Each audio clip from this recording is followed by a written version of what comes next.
Okay, good morning, everybody, and welcome to Mastermind Monday. As always, it's the best place you can start your week learning on how you can go ahead and implement different tools and skills to help your facility, to help your students, and most importantly, to help your business. So for those of you who don't know, I'm Coach Will Robbins. We have some new people on the call today who are not currently on the RGX team. And then I have a lot of friendly faces. Dave DePula, good to see you there. Joel Suggs, Jim Simmons. I see a whole bunch of people coming in. Dave Lepore. Okay, so today we are going to go ahead and we're going to talk about speeding up your results through stats. And we've had topics before talking about stats, but today I want to go ahead and give you a different way of looking at stats, and hopefully a way that's going to help you to really start to make transformational change very quickly in your students. And it's a different way of approaching stats. So to start with, as always, on a Monday morning for me, for some of you, if I see Australia, it's almost already tomorrow. But we're going to start off with a question. So I want you all to read this question carefully, okay? Because the answer, oh, I've got to go back on that answer so you don't start seeing all these answers already. Okay, you can see the first one. What benefits come from having your players understanding their stats? Okay, now I want to give you a hint. I think the last time we did this, we talked about tracking their stats, not understanding their stats. So in the chat box, if you could go ahead, I'm going to write in the chat box right now and say hi. If you could all go ahead and start going through this. So the first one, A, is awareness and understanding, data to build practice plans, align player expectations, build discipline, or other. So as you're going through this, I'm going to go ahead and just tell you a little bit about how I've used these stats in the past and how, to me, they're completely transformational. Because I think the biggest thing that we've got to do for our players is we've got to get them to buy in. We've got them to get them to believe in what we believe so we can start to make change. And one of the things that I have found in the past is that I will get a lot of resistance from players when they come in because they've watched a lot of the Golf Channel, they've watched a lot of they've read a lot of Golf Digest, all good stuff, but it can be misinterpreted. And it can be used against you as a golf pro. Now, I see nobody so far writing in on the chat box the answer, and you only have to write one thing. Come on, David. If you, David, I see you there. You're not answering all the above. All right, he goes for E. There you go. Put him on the spot. Come on, everybody. Go ahead and get in the chat box and fill it out. I want to see these answers.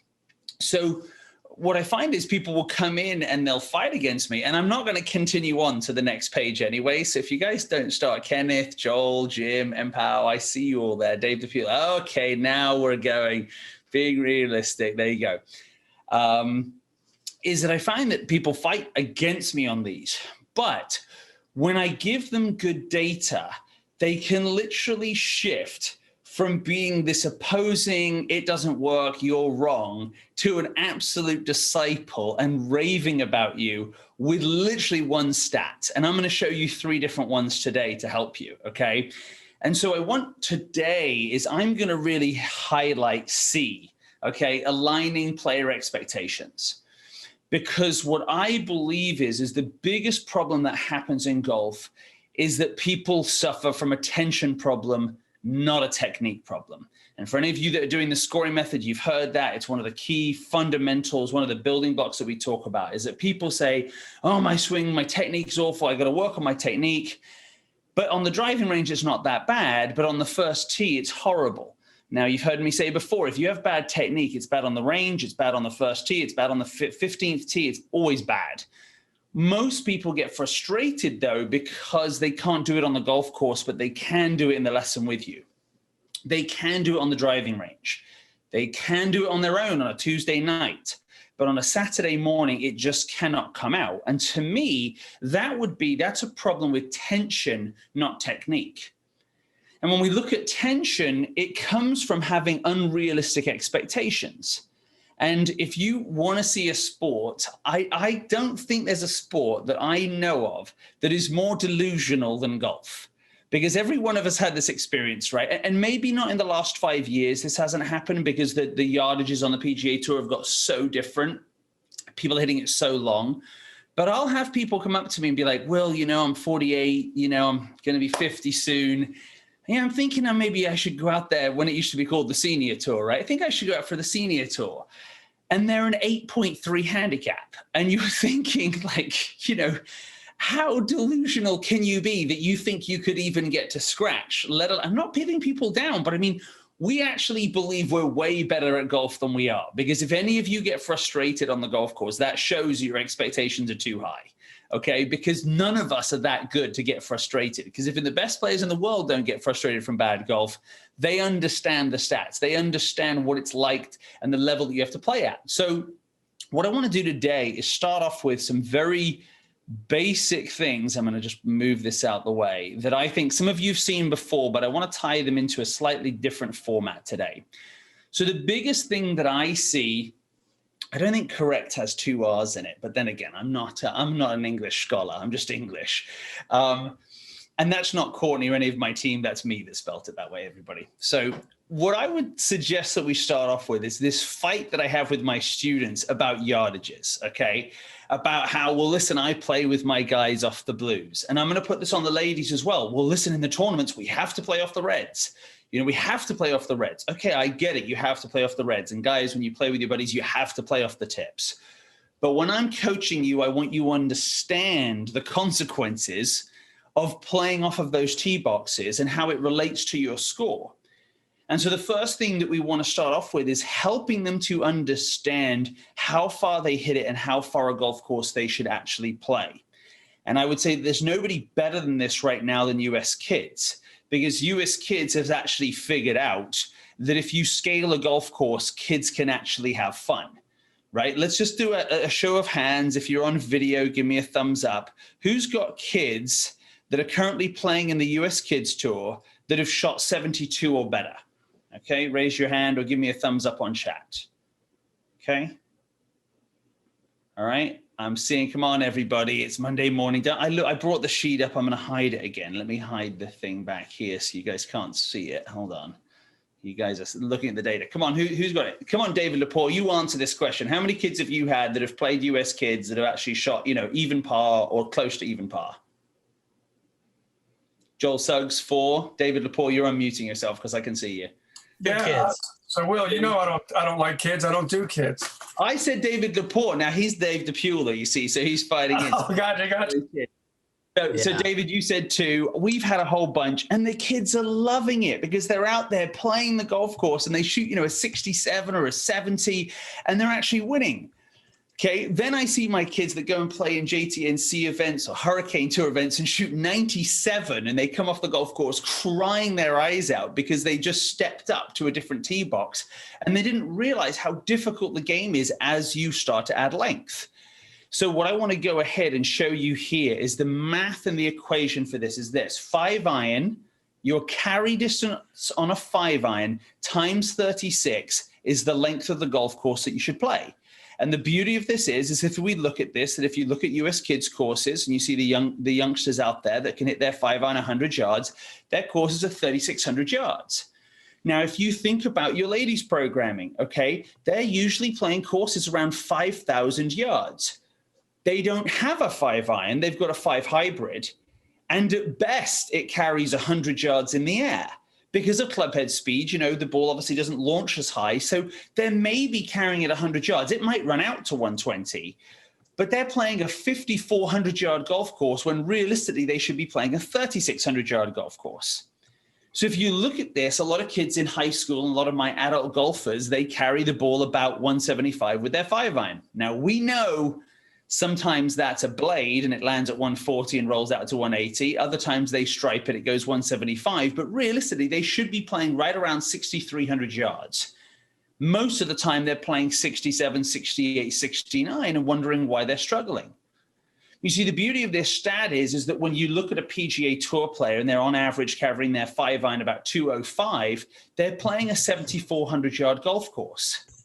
This helps our players to actually understand, oh, this isn't just for me because I'm a beginner or I'm a high handicap. No, this is based on college players play golf courses over 7,000 yards because they all hit it a long way right now and they can still show good scores. But high school players shouldn't be playing anywhere close to 7,000 yards if they want to learn how to master scoring. So I want to remind you, the next time you go out there on the golf course and you're warming up for a playing lesson, I would like you to go ahead and take out your laser something out there, what they say. Let's say these three gentlemen say 175, and have them hit 5 golf balls to it. When they hit 5 golf balls, look at where they're landing and start to get a really good idea of how far they're actually carrying the golf ball. And then just suggest to them, because let's just say they don't hit it 175, it's actually carrying closer to like 155, 160, that they just go and try playing golf from 5,700 yards. So go and play, at our course, it'd be the red-white combos, and just see how golf is. Because where the PGA of America, and I got this from a past president, so please do not think this is a negative. This is where we talked about play it forward, okay? It was the worst wording we could have ever used as the PGA of America. Play it forward is like, what you're telling me is I suck and you should move forward. What it was going to be called was the tour experience. Now, how different a wording is that, right? The tour experience. Like, this is what it's like to be on tour. I hit it about 150 because I don't hit it 175, but I tell my friends I do. And I'm going to go and play a golf course on 5,400 yards. And I'm going to get to par 5s with irons. And I'm going to be able to hit wedges on 9 irons on par 3s. And I'm going to be able to maybe even drive a couple par 4s or have sand wedges into the green. And this is the experience it's like to be someone like Brooks Koepka or Rory McIlroy when they play a golf course that's 72 to 7,300 yards. That's what it feels like. So my first challenge to you is to take your players out there, and instead of taking yardage off and telling them, hey, by the way, you don't hit it further enough, you're basically a failure, you're a loser, and move forward, I want you to say, look, let's go out there and play what it's like to play on tour, and let's have this experience. And the first thing we're going to do is we're going to yardage gap your 5-iron or 5 hybrid. We're going to see how far it goes, and then we're going to go and play the golf course from that distance. And you'll be amazed how much fun they have because the shift they've had. And then ask them to do it with their friends. And then, yes, I understand on the weekends, go back and play off the blues. But I want to go ahead and get you to shoot the scores that you desire from the yardages you should play as I start to build out your distance. And then we increase and improve your short game so you can start to move back. Because at the US Open this couple of weeks ago, they were playing it at 7,700, and Kia, I think, was 7,800. So before I move on to the next one, any thoughts, feedback on how you can implement this? Dave, I'm going to go Dave DePula right now. Dave, you've been doing a ton of the scoring method stuff. What are your thoughts on this idea of having your players have the tour experience? Well, I did it for myself first, and I did the ladies' tees. I think I did 6 or 8 rounds, and it's a totally different experience, and the scores weren't much better. Yeah. But now it's time for me to do it for my students, and this is brilliant here. I love this because I love how it gives them the framework for it. Yeah, and I love how you said it. Your score wasn't that much better because what it highlights is your wedges and your chipping and your putting, and most of them aren't particularly good at that. So they may save 4 or 5 strokes in a round because they've moved forward and they're saving 20 to 30 yards on each hole. But it really highlights that they still hit a 9-iron to 40 feet and 3-putt. Or we as scratch golfers still hit a sand wedge to 20 feet and 2-putt and don't make many birdies.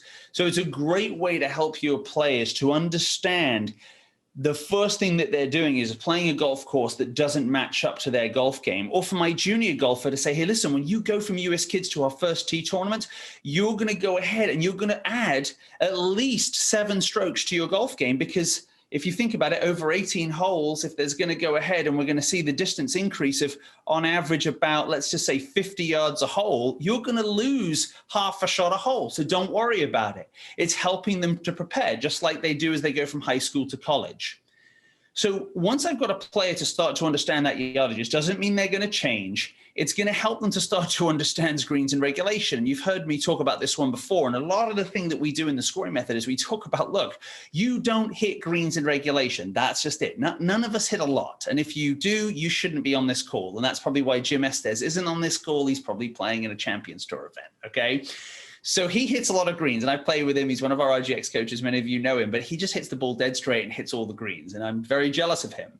But the point is that, yes, Mark Brody is dead right. The quickest way to get, Not the quickest. The best way to shoot lower scores is hit more greens in regulation. It's just the hardest thing to do, right? The hardest thing to do is hit more greens.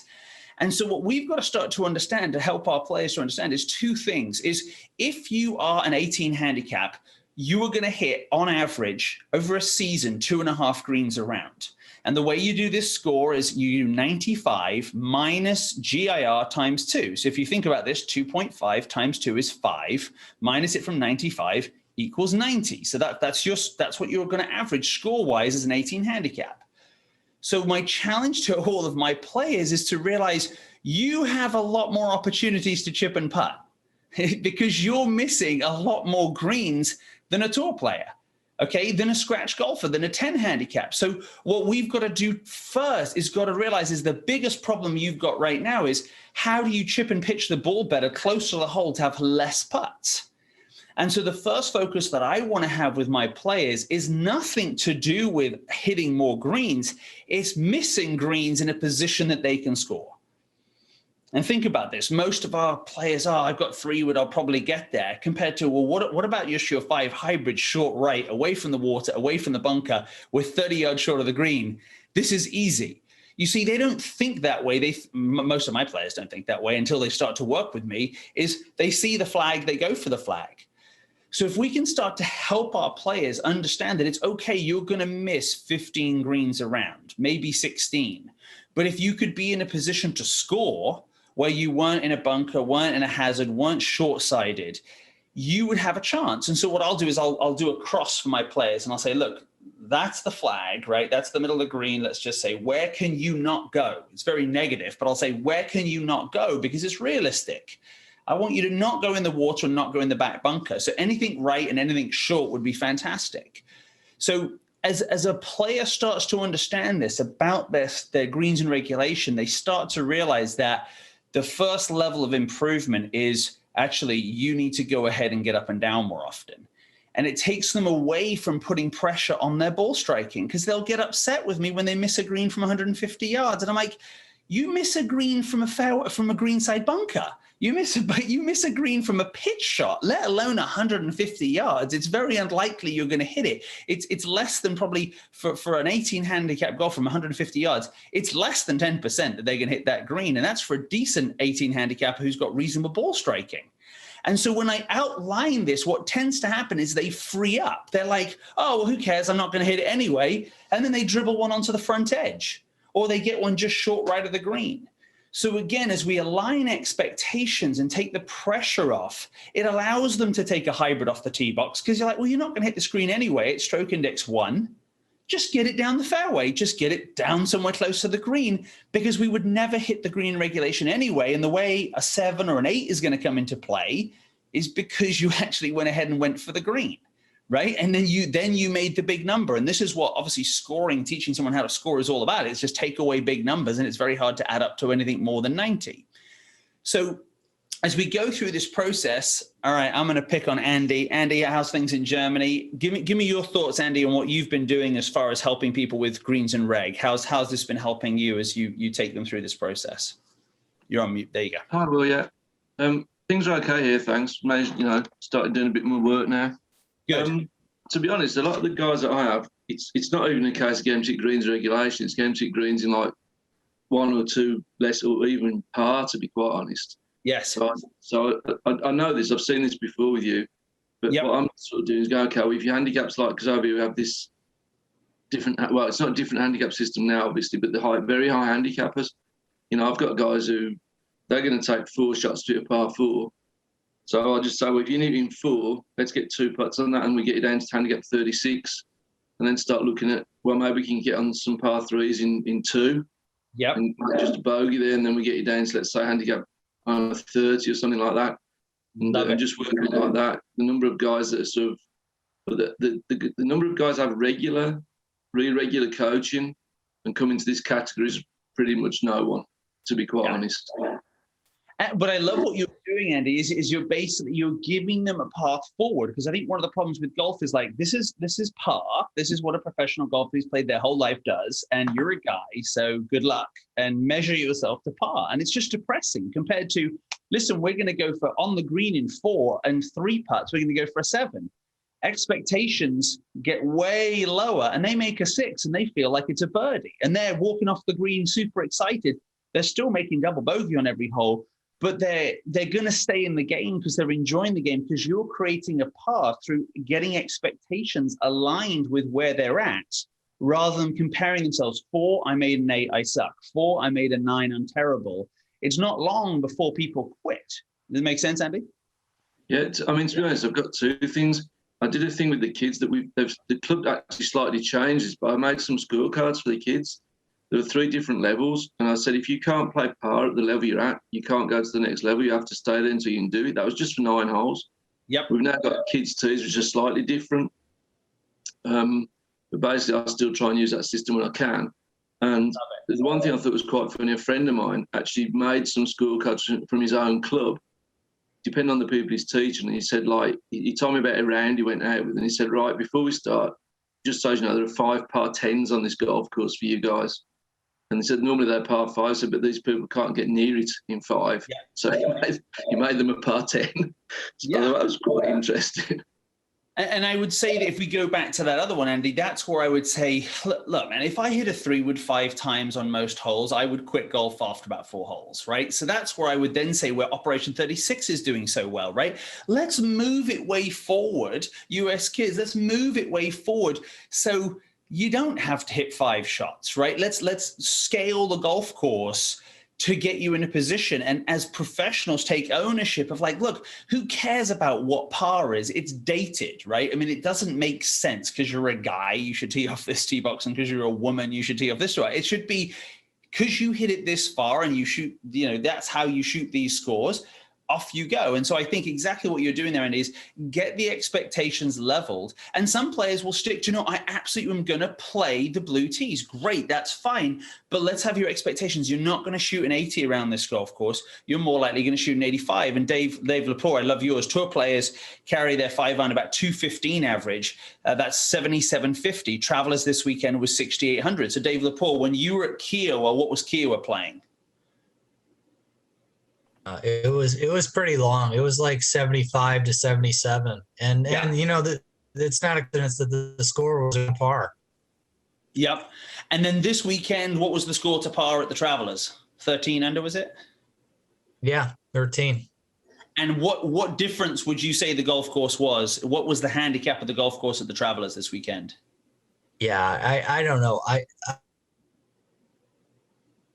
I think out of the tour, they get everyone hitting wedges. Watching guys hit wedges all day long is boring. Yeah. And I tell my students that all the time. I'm like, look at, you're trying to hit the green with a hybrid, and Dustin Johnson's trying to hit the green with a wedge. It's backwards. Yeah, yours is coming in with a screaming tail to it at 9 feet off the ground, and his is spinning back, right? But again, I think that's the beauty of when you look at golf right now, is if you look at Pebble Beach, right, that they can't extend it any more than 7,000. You're going to be in the ocean. You got to go over to Spyglass or Cypress Point if they want to extend it. So the thing is that they have to then tighten the fairways, firm up the greens, harden the rough, and people will still shoot under par. And so, when I see here, Jim, you're talking about Dr. Brody, and Brody's stuff is absolutely amazing. One of the best things that I love about what Brody created with strokes gained is they actually have shown now that the number 1 player in the world's short game is more effective than their long game, yet they're the best ball strikers in the world, right? So this is when Jon Rahm and Rory and all these people have been number 1 in the world. They're actually better. They're gaining more strokes on putting and chipping than they are with their ball striking. And so, Brody, if you guys haven't read Every Shot Counts, it's such an amazing tool to use because it gives you the data of what a tour player does, what a scratch golfer does, and all the games to go with it. Jim, give us a little bit of your thoughts and feedback on that before I move on to the last slide. If you want to unmute yourself, let's see if Jim's there. Asked to unmute. We'll see if there we go. There's Jim. Oh, I'm going forward one. Hold on. I'm going back. Yeah. Give us your thoughts and feedback. Yeah, Coach. Like I said in what I text you, I use his Golf Metrics app, which you can download for group coaching and our individual coaching.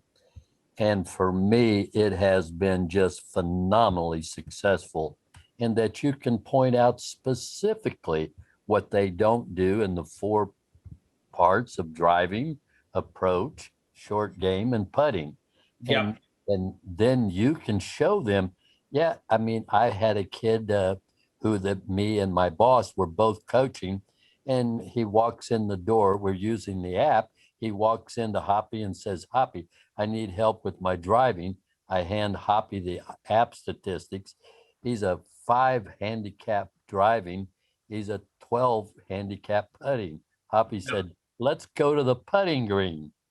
Yeah, absolutely. And I think one of the things that I would challenge all of us to do, though, is that one of the problems with stats, and this is why we're talking today about before anybody tees off, these are expectation stats rather than tracking stats, is that I find players will be like, Will, I got Birdie Fire. I love it. Birdie Fire is awesome. It's great. And then 2 weeks later, they've got the new Nike one. And then a month later, they've got something else. And so people can get, they'll get the one Game Golf. I love it. Here's the thing with stats. If you track them over time, you will get more clear on your numbers. You just will, everybody. I mean, it's just like business, right? The thing is that a lot of those people, there's 3 types of people. There's the techie people who love jumping from thing to thing. Oh, I've got this data and I've got this data. And they never really get clear on anything because they're always jumping, well, Arcos 2 is out or whatever it is. And none of this stuff is bad, right? It's good when used properly. There's the other person, 90%, who will never track a stat, who are like I just want to play golf, or they'll do it for a week and then never do it again. And then there are the people that are super committed and they stay with one thing. I wish I had more of player 3, but realistically, I've got 90% of my players are the people who I know won't track stats. And if they do, it's because I give them data beforehand to prove to them, a lot like what Jim was saying, that it's so important that they understand this because it's losing them so many strokes that if they can understand this before they tee off and they can understand how it changes their thinking, that they have a really good chance of improving. So as coaches, I really want you to be helping your player to understand the power of stats, but not getting lost in stats. I think many of us have seen that, right? When you get TrackMan or technology, and now the player's looking at spin rates and they're looking at launch angles and they get completely lost and they lose their golf swing. And I'm talking about tour players because they get too in love with the stats. And this is where this final slide here, I don't want to overcomplicate this slide here. But what I do is I bring this up to my players to be like, look, you're shooting 100 on average, right? When we actually add up the strokes, and you'd love to get to a place of shooting in the low 80s. And I just ask them to look at this and I say, where do you see that you could go ahead and save the most strokes? Because what I love about this is that, you'll look at someone and they'll be like sand saves, and no, I probably don't need to be doing that. Okay, greens and regulation, don't need to be doing that. But I look at putts per round. Putts per round, you can go from 41 putts to 32 putts. Okay. And the only way to do that, to become a 9 handicap golfer, is you've got to have less putts. I know that sounds stupid, right? But all you've got to do is have less putts. You're not hitting 7-irons onto the green. Okay. You're hitting chip shots onto the green 15 times around, or possibly pitch shots. So truly the most important thing, the number one distance I want them to track is the proximity of their first putt. This is something Brad Pluth used to talk about a lot and still does, is if you know the length of their first putt, you know what the likelihood of them is 3-putting, right? If they're over 25 feet, right? 28 feet is pretty much guaranteed 3-putt for an 18 handicap. Right? So if they're chipping the ball to 30 feet, you're losing a stroke purely because of the distance you are from the hole, not because you're not a good enough putter. It's because you chipped it to 30 feet. So what I want to show them is this idea of you don't get 36 putts in a round of golf. You have 32. Because I've got 5-year-olds that can putt as good as my 22-year-olds. And there's no other part of the game where you can do that. So this is where you can make up a ton of shots. I just got a text from one of my players, Joey, and he's like, Will, broke 90 for the first time. This lag putting thing's amazing. All we're working on is putting from the 2-putt circle to the 1-putt circle. Because when they realize that you can make up for all sorts of atrocities with a good lag putt and then make the putt, they're saving 5, 6, 7 strokes around. If I can then take lob wedge out of their hand and get them to hit a bump and run with a hybrid or chip a 7-iron, whatever they can do to get the ball running towards the hole like a putt and get inside a proximity where I know they're not going to 3-putt and occasionally 1-putt. It's rare, but maybe 4 times around they could have a 1-putt, maybe 5 times, and no 3-putts. And so what I want to do here for my players is show them this data so that they can start to understand why I'm going to teach them so much about keep the ball in play at all costs, get in a position that you can score, and then just get the ball on the ground so it's close to the hole so you can 2-putt or 1-putt. And if you do that, where I'm showing them is you cannot make higher than a bogey. If you can't make higher than a bogey, I only need 5 pars around from you, you're shooting an 85. And these are players shooting 102 and 103 and 97. And their games are dropping purely because they're starting to believe in what I'm talking about here. This is a mental shift that they're making in their golf game. It is not me physically changing them. It's them changing themselves, taking different clubs out, taking more time on putts, not rushing short putts, because we've shown them the data. We've shown them what really works when you're coaching them. So to finish up here today, for any of you RGX coaches, fire us an email if you want this data. I'll fire it over to you. It's on the videos and stuff, but we can fire it to you. For any of you that haven't, started a journey with RGX, if you guys want to hop on a call with me, I'd love to talk. Reach out, rgxcoach.com/explore. Love to talk to you, find out more about what you're doing. And then apart from that, I want you to all go from here, go and start to implement these things today, and I will catch you next week. Thank you very much, everybody. Make it a good one.